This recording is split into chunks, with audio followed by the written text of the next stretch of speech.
अग्निपथ योजना को लेकर देश के तमाम राज्यों में युवाओं का आक्रोश देखने को मिला। इस योजना के खिलाफ देश भर में हिंसक प्रदर्शन हुए।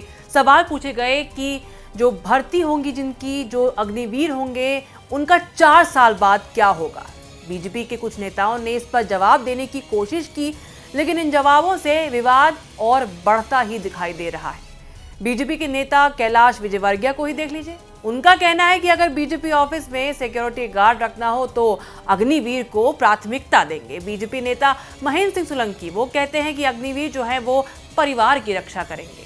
अब केंद्रीय पर्यटन मंत्री और बीजेपी नेता जी किशन रेड्डी का एक बयान है जो सोशल मीडिया पर खूब वायरल हो रहा है और इस पर विवाद भी छिड़ गया है। जी किशन रेड्डी ने कहा है कि अग्निवीर के रूप में चुने गए लोगों को ड्राइवर, धोबी, नाई, इलेक्ट्रिशियन और अलग अलग पेशेवरों के कौशल प्रदान किए जाएंगे। इस योजना के तहत चुने गए लोगों को विभिन्न प्रोफाइल में मदद मिलेगी। अब इस बयान के बाद सोशल मीडिया पर लोगों ने काफी ज्यादा नाराजगी जताई है। विपक्ष भी इन सब बातों को लेकर बीजेपी को घेर रहा है। వాళ్ళందరికీ స్కిల్లింగ్ నేర్పుతాము, వాళ్ళందరూ కూడా స్కిల్లింగ్ నేర్పి స్కిల్ ఇంట్రెస్ట్ లేని వాళ్ళు పనులు చేయొచ్చు. ఇంట్లో కూడా నేర్పుతాం. ఇప్పుడు మీ ఇంట్లో కూడా నేర్పడం తప్పు కాదు కదా, వేరే ఉండొచ్చు, మాత్రం ఇలా నేర్పకూడదు రూల్ ఏమైనా ఉందా? దీంట్లో రకరకాలుగా ఉంటాయండి. ఇందులో మిలిటరీలో కూడా డ్రైవర్స్ వేరే ఉంటారు, ఎలక్ట్రీషియన్స్ వేరే ఉంటారు, అందులో బట్టలు ఉతికే వాళ్ళు వేరే ఉంటారు, లేకపోతే మరి మన హెయిర్ కటింగ్ చేసే వాళ్ళు ఉంటారు. ఈ రకంగా వేల పోస్టులు ఉంటాయి.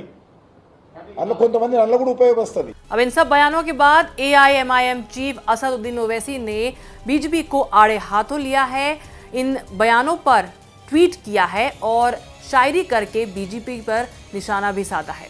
ओवैसी ने अपने आधिकारिक ट्विटर हैंडल से मंत्री के बयान का वीडियो ट्वीट किया और लिखा, सेना में सेवा करना एक प्रतिष्ठित पेशा है जिसकी कोई बराबरी नहीं है। ये लोग भारत के लिए मारने या मरने को तैयार हैं। अगर वो ड्राइवर बनना चाहते थे तो वो सेना में 4 साल क्यों बिताएंगे।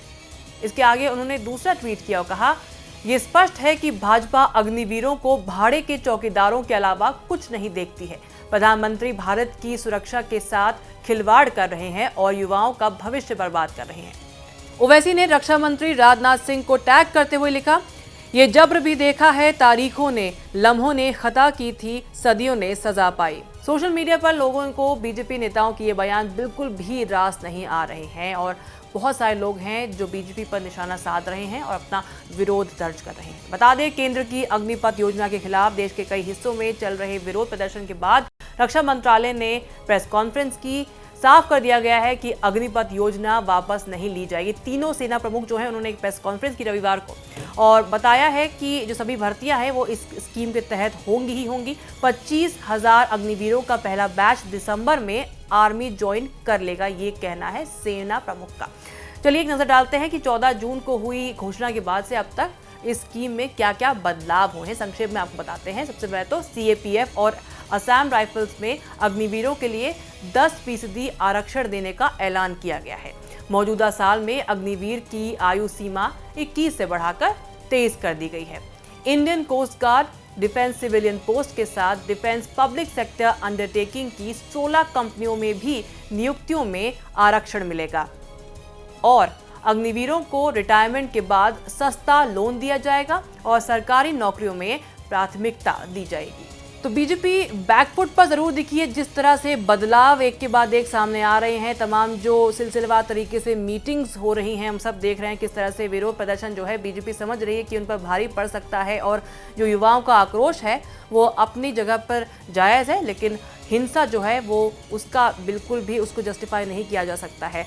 अब जहाँ तक बात है सरकार की, उन्होंने बदलाव के बारे में बताया है। तमाम बदलावों के बारे में सेना प्रमुखों ने भी बात की है मीडिया के जरिए, प्रेस कॉन्फ्रेंस के जरिए, लेकिन जो तमाम बीजेपी नेता हैं, इवन जो यूनियन मिनिस्टर हैं, वो डैमेज कंट्रोल के चक्कर में और भी ज़्यादा डैमेज ही कर रहे हैं बीजेपी के लिए।